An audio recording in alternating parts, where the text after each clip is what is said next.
I'm Shannon Thrasher, and this is 30-Second Tactics. Today, we're going to go over 10 things not to do on your crime scene.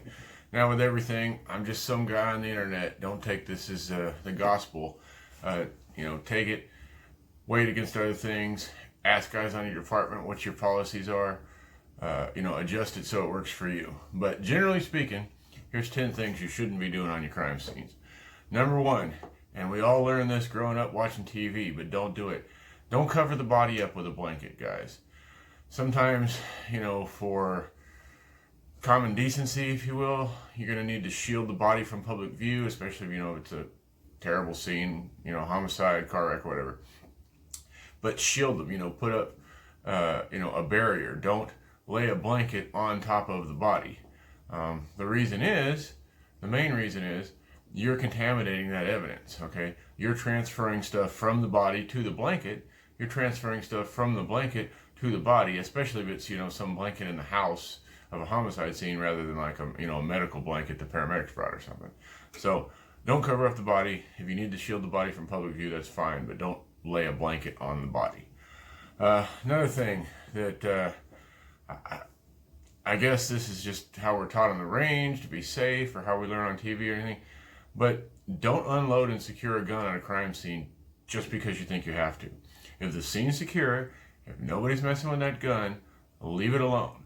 If you can, safeguard it just by standing next to it, then do that. Every time you move it, you're messing with a crime scene. Every time you unload it, you're messing with evidence. There might be something unique about the way the magazine's loaded or fingerprints on the bullets or anything like that. Don't mess with a gun on the crime scene unless it's an absolute necessity for safety. Another thing, don't let other officers walk through your crime scene just because they're curious. It's a cool crime scene.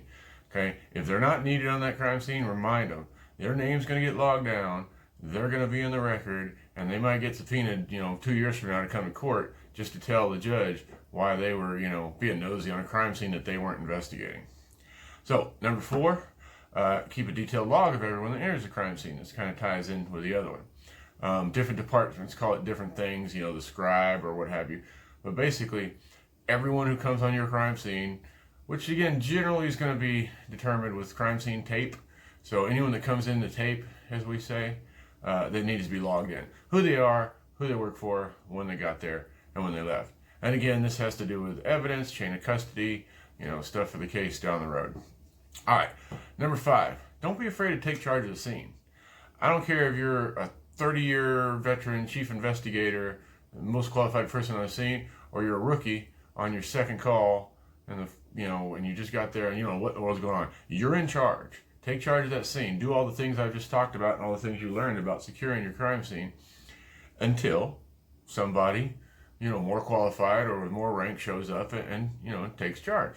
But again, if you're the newbie, it's your scene. Don't let people be walking through it. Don't let paramedics be screwing up your evidence. Take charge, secure the scene until, help arrives. All right, number 6, don't forget to take pictures. Now, in your bigger departments, you're going to have investigators coming out, detectives, CSI, taking all the pictures you want. But if I'm talking to the guys on the smaller departments where it's the officer, the responding's job to take the pictures, or if it's not quite that big of a crime and it's 3 a.m. and the investigator doesn't want to come out or what have you, don't forget to take pictures. I like the phrase, take pictures early and often. There is such thing as taking too many pictures, and again, this isn't, crime scene investigation, photography video, so I won't get into too much detail, but, start wide, take pictures that show, where everything is referenced to everything else, get closer, take pictures of things. Anything that needs to be moved, take a picture of it before it's moved. Try to have something to put in the picture to give it scale, especially if you take a picture of small things or, a scratch on a victim's arm or something like that, that in a close-up, it's going to have no scale. I just have a little plastic 6-inch ruler in my camera bag, so that's a great little thing to have. If, again, going back to the firearms thing, if you have to move a firearm for security or whatever, it's laying in the middle of the street and now there's a crowd gathering, and you got to pick it up because, someone's going to run by and grab it, or whatever circumstance. But if you have to move it, before investigations get there, before crime scene investigators, whatever, gets there, photograph it in place where it is from a couple of angles, establish, not only what it is, but where it is relative to everything else before you move it. And that's an absolute necessity. And again, your department policy is going to mandate that better than this video.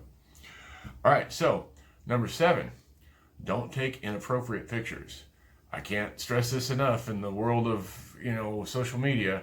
A picture of you and your buddy high-fiving over a corpse is going to get somebody fired, going to get some department embarrassed, going to get some family traumatized. Don't take inappropriate pictures. Number 8, don't overdo your Miranda warnings. Again, from TV we learn, we got to start Mirandizing people a second. Understand when and why Miranda is required, and this isn't a video on that, but seek that out on your own. Make sure you understand it. If it needs to be read, read it once, read it from a card, log that you read it, log the person's verbal response, have a record of it. The easiest way nowadays, if you wear body cameras, just make sure your camera's on, and talk to them right to their face and get their verbal response right there on the camera. Okay, number 9, don't forget to keep a timeline. Now, mostly that's going to go into what I talked earlier about the scribe, who comes and goes, but also things like, not just people that come in the crime scene, but maybe things that go on outside the crime scene. What time did, it could be something as easy as, what time did the press get here? Because later, when they tell a story and they, make up part of the story, you could show, well, how would they know that? Because, whatever, the body was removed before they got there, or whatever circumstance. But just keep a good timeline. And any entries you make on that log for who's coming and going and other timeline information, use the same watch for that. Because I guarantee you, you go to roll call today and look at your watches of 5 buddies, and they're all going to have a different time. So if you start with your watch, end with your watch. That way everything's accurate to the minute. Okay, number 10. And then I'll get out of here because you're probably tired of hearing me talk. Don't throw out your notes. Any notes you take on a crime scene, the courts have determined that those are subpoenaable. Is that a word? Your notes can be subpoenaed. So there's nothing wrong with taking them. And again, with your department policy and your local courts and stuff, taking your handwritten scratch notes and typing them up on a nice report or a note or a supplement or something. But in some form, don't completely destroy whatever you did that day. Because it can come down, 5 years later, you're on the stand and they say, well, where's your notes? Well, I threw them away 2 days afterwards. Even if you didn't do anything wrong, it doesn't look good, right? It looks like you're trying to hide something. All right, guys, that's 10 things you shouldn't do on a crime scene. I hope it helps somebody out. You can help me out by liking this video, by subscribing to the channel, and I can't stress that enough. Subscribe to the channel. Currently, about 85% of my viewers are not subscribers. It just takes one click of a button, guys. Help me out. It helps the channel. I really appreciate it. Share this video. Share it with your cop buddies. Share it with your not cop buddies. Try to be educational. Get down in the comments. Tell me what you agree with, disagree with. Tell me what you'd like to see in a future video. All right, guys. That's all I have for today. As always, work, train, repeat. Be safe.